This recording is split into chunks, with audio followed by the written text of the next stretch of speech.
Why was India reluctant to take a stand against Russia? I'd say there was some practical politics involved. India has had a long relationship with Russia and before that the Soviet Union, which was a strong backer of India on issues that mattered to us. Kashmir at the Security Council, for example.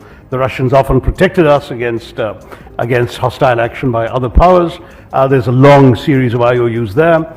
There's a defense relationship. The Russians are prepared to sell us weaponry that the West was not in the 60s and 70s. And so that weaponry now at one point at peak was 85% of all of India's defense equipment. Now it's come down to about 45% because India has been diversifying. We get arms from Israel, America, France, and so on. But the fact is that 45% is still a lot, and what exists needs to be serviced, needs to be repaired, needs maintenance, needs parts. So you don't suddenly disrupt your relationship with a supplier of all those essential things. There's also, of course, importance in terms of imports of some oil, gas, fertilizers, other commodities.